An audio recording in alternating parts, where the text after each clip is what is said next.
noite, nosso grupo vai falar sobre a doença de Alzheimer. Você sabia que dia 21 de setembro é o Dia Internacional do Alzheimer?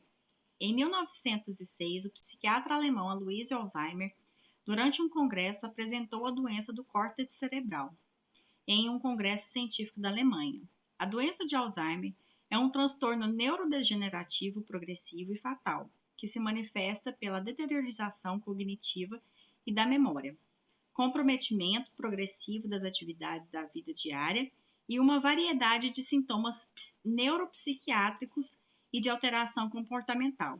A doença se instala quando o processamento de certas proteínas do sistema nervoso central começa a dar errado.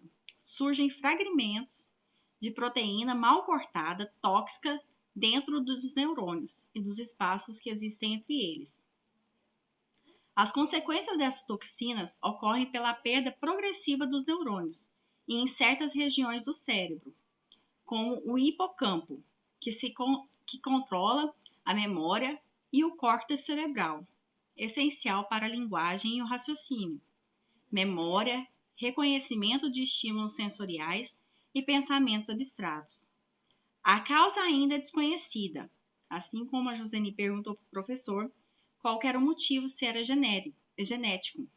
E acredita-se, como o professor explicou, que tem uma predisposição genética, ele é geneticamente determinada. Mas isso não quer dizer que a pessoa, quando os pais ou os avós têm, vão ter. Isso é uma probabilidade disso acontecer.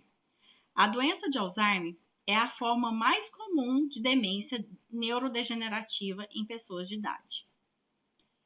O diagnóstico de Alzheimer no paciente que apresenta problemas de memória é baseado na identificação das modificações cognitivas específicas, exames físicos e neurológicos, acompanhados de avaliação de estado mental para identificar os déficits de memória e de linguagem, além de visoespaciais, que são a percepção de espaço. O rastreamento inicial deve-se incluir avaliação de depressão e exames de laboratório com ênfase especiais na função tireoide e nos níveis de vitamina B12 no sangue. Esse diagnóstico pode ser dado pelo psiquiatra geriátrico ou por um neurologista especializado no tratamento de doença de Alzheimer. Vale ressaltar que o diagnóstico precoce, o tratamento adequado e o tempo oportuno é fundamental para possibilitar o alívio dos sintomas e a estabilização, a retardação do progresso da doença.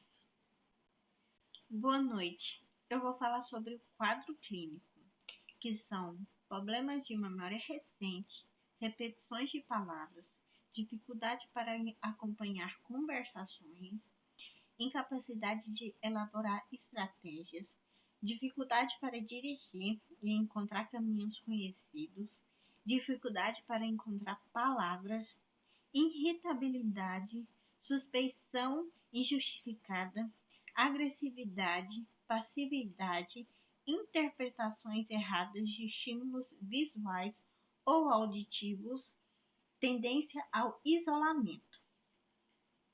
O primeiro estágio é o inicial, que é a alteração na memória, na personalidade e nas habilidades visuais e espaciais. O segundo é o estágio moderado, dificuldade para falar, realizar tarefas e coordenar movimentos. O terceiro estágio é o grave, que é a resistência à execução, incontinência urinária e fecal, dificuldade para comer, deficiência motora progressiva. O quarto estágio é o terminal, restrição ao leito, a deglutição e infecções intercorrentes. Os fatores de risco são a idade e a história familiar. A demência é a mais provável se a pessoa tem algum familiar que já sofreu do problema. O baixo nível de escolaridade. Pessoa com maior nível de escolaridade geralmente executa atividades intelectuais mais complexas, que oferecem uma maior quantidade de estímulos cerebrais. Boa noite. Vou falar sobre a prevenção. A doença de Alzheimer ainda não possui uma forma de prevenção específica. No entanto, os médicos acreditam que manter a cabeça ativa e uma boa vida social regada a bons hábitos e estilos podem retardar a manifestação da doença. As principais formas de prevenir não apenas o Alzheimer, mas outras doenças crônicas como diabetes, câncer e hipertensão, por exemplo, são estudar, ler, pensar, manter a mente sempre ativa, fazer exercício de aritmética, jogos inteligentes, atividades em grupo, não fumar, não consumir bebida alcoólica, ter alimentação saudável e regrada, fazer prática de atividade física regulares são as principais formas de prevenção.